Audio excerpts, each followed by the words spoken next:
Hello, hello, everybody. Come on in.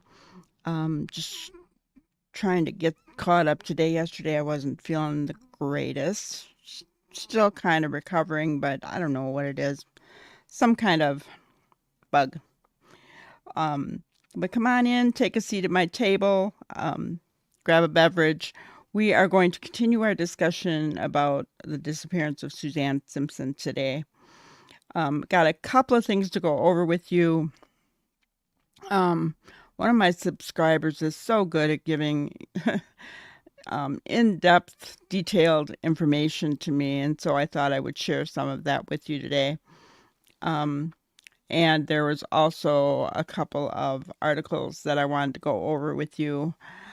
Um, Brad Simpson's brother, Barton Simpson, shown right here, has he has spoken out about his brother and he's not very happy with him. So let's go ahead and I'm going to share my screen. Um, and we are going to talk about what Barton Simpson has to say. So it says, Brad Simpson's brother speaks out for the first time in 1 month after wife disappears. Area mother of four, Suzanne Clark Simpson.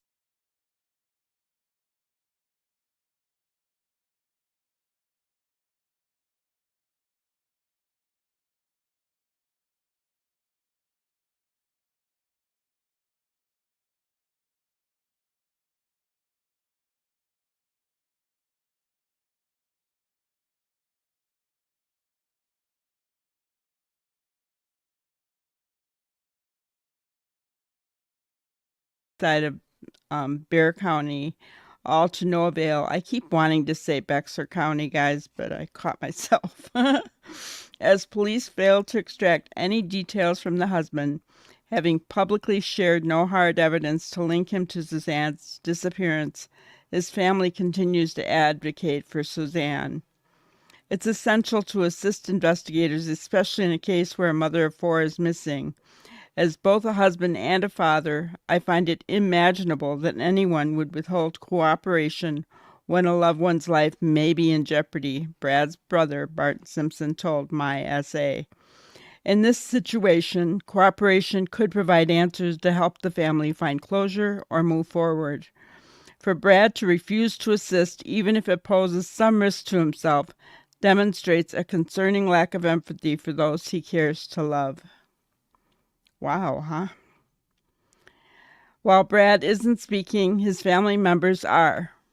Barton Simpson says he sees it as both a duty and obligation to work with investigators while his brother is refusing to talk.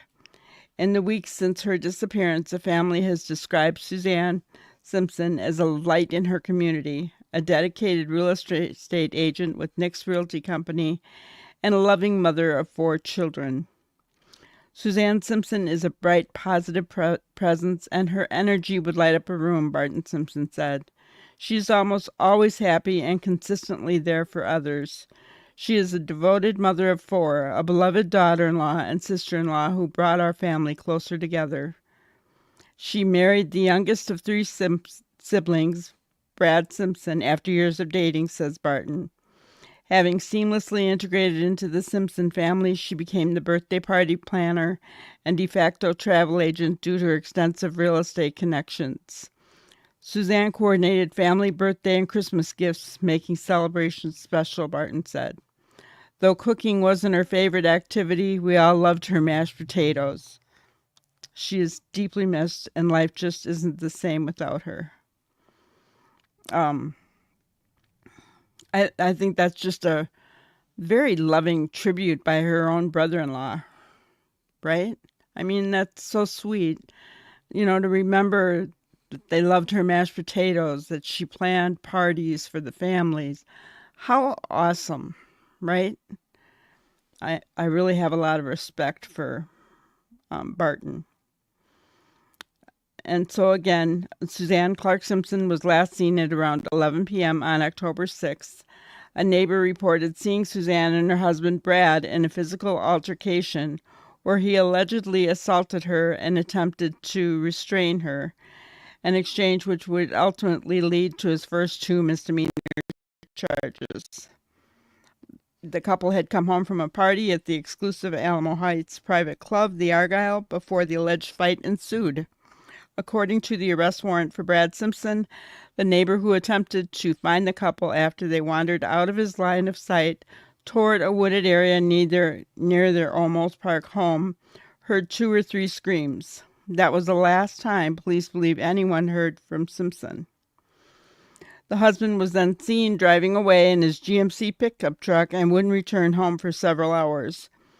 Brad Simpson wouldn't report his wife missing for roughly 24 hours after that incident, several hours after his daughter's school called to report Suzanne had not picked her up that day.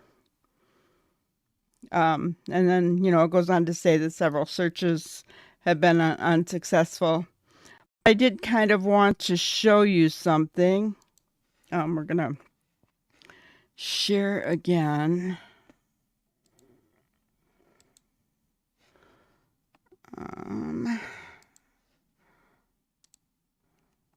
Okay. So this is the Simpsons' home on the left where the white truck is, right? This L-shaped apartment complex is where the neighbor lived, the neighbor that complained. So Brad and Suzanne must have been fighting out in front here somewhere because his bedroom was up in front. And then he saw them walking away toward the wooded area. Now, as you can see, there is like a, I don't know, probably 3-foot high chain fence starting here, but it doesn't start right away. It starts right after the curb. So if you look here by the brown light, it almost even looks like a path right in there, doesn't it? Right straight from that light back. Looks like a path there. And that was where the screams were heard, 2 to 3 screams. Okay. So that neighbor would have come out the door here and came this direction, and then he lost sight of them. Okay, so they went into the woods. And then Brad was seen driving his truck away. Now, they searched this area, okay? They searched this area thoroughly. But he could have, driven further down this way, right? Look at it. Anywhere here. Remember, it was late at night. Look at that. Wow, guys, look at that. That's like a pullover area. If he had allegedly brought her body up close here somewhere and then threw her in the truck and took off who knows where, right? Isn't that interesting? Or he could have gone the other way. And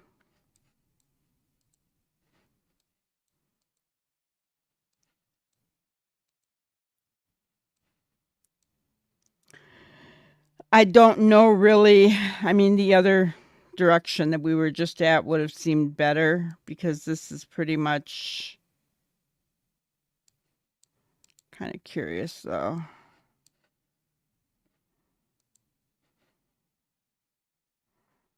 Park Drive. Look at that. There's a big fence there, guys. So he could have come this way as well. And this is a business that would have been closed. Look at that.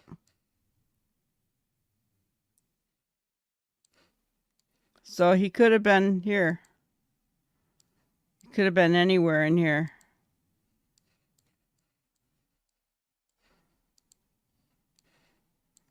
And there's another area that he could have pulled around in. So, you know, when you take a look at what he could have done, and then where did he go?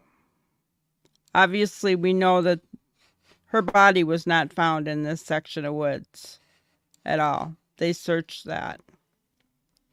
Could they have missed it? I suppose they could have, but we know that he was gone for a couple hours. So there is that, right? Then I just want to show you, this is,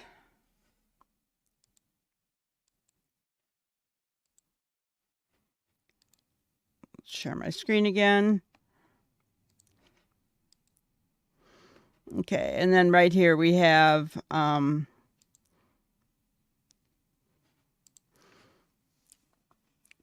this is Barton's Facebook page, and it says on October 16th, until Brad chooses to cooperate, we will continue to cooperate for him as we have from the very beginning of this heartbreaking ordeal.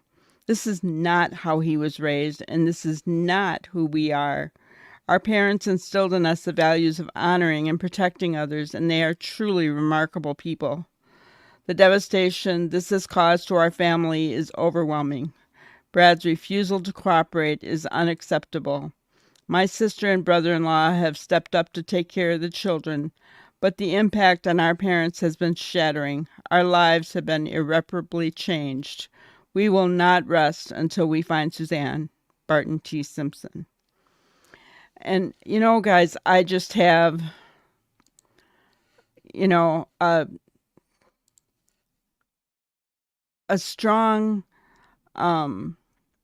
sense of compassion, because this family does not agree with what their brother, their sibling, their son did.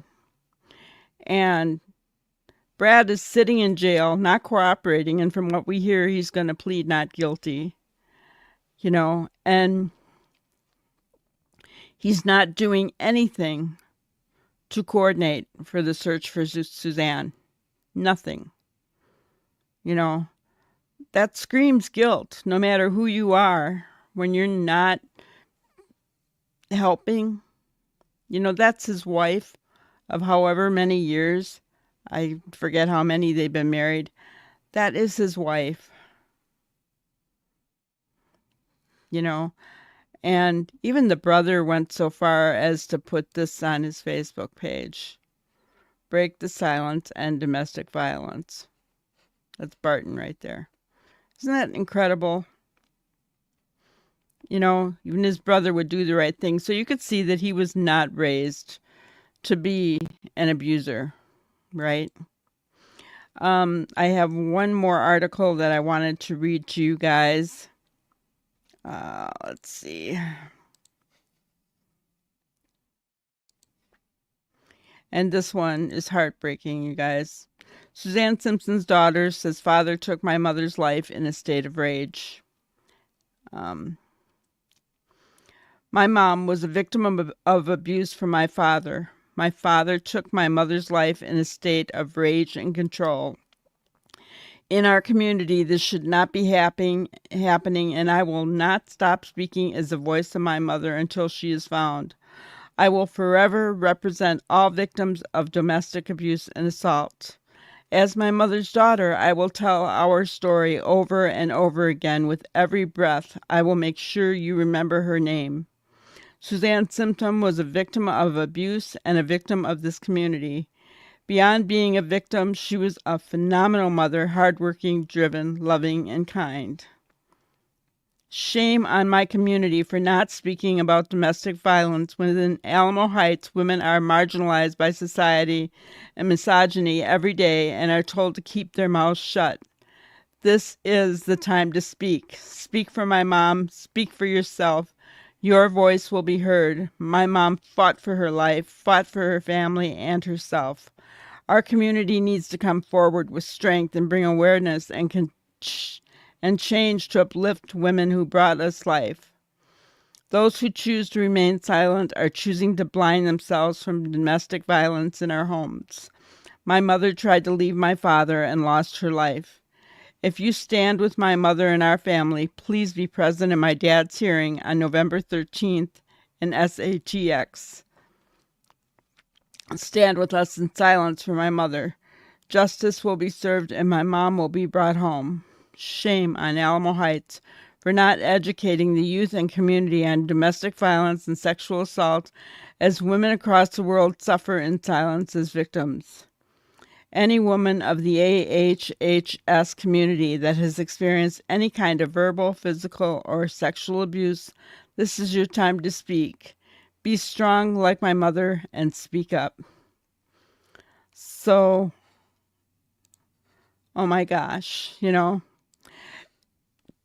I tried to find a picture of her, and there's a couple of pictures with her children and daughters, I believe, but I don't know for certain, and I'm not going to post something that's not absolute. So not only that, its children are victims, and I realize she may be an adult, but I just don't want to expose that. So that having her picture is not as important as what she said, right? Having been a victim of DV myself, I strongly advocate for those who have been there. We look at Micah Miller, and, there's others out there. So, Gabby Petito. It needs to stop, and awareness needs to be seen. So, just as Barton Simpson says, break the silence and domestic violence, we need to stand and do the same thing. And join me in prayer that Suzanne will be found and brought home. It seems that the entire family has lost any hope that she will be found. So I really, found alive. And that breaks my heart. But I have to say, I guess I agree with them. The gun was hidden by Cotter. Why would Brad ask Cotter to hide that gun if he hadn't used it? So, all right, guys, that's all I have for today on this. There hasn't been a whole lot more said. I keep waiting every day for news saying that they have found her. And that's all we can hope and pray for. All right, so thank you guys so much for being here. I really appreciate each and every one of you. I can't say that enough, guys. I really can't. You guys are awesome. I want to thank you all for, putting in such great notes and telling me you like my stuff. And, I just really appreciate it. Appreciate it more than you'll ever know. And keep sharing those tips, guys, okay? I love it. All right. Thanks so much. You guys have a wonderful day. Bye-bye. Thank you for watching another episode of Granny's Crime Busters. We really appreciate each and every one of you. Don't forget to subscribe and like and even share the content. You can follow us on any of our other social media platforms at YouTube, Twitter, Instagram, Facebook, and TikTok.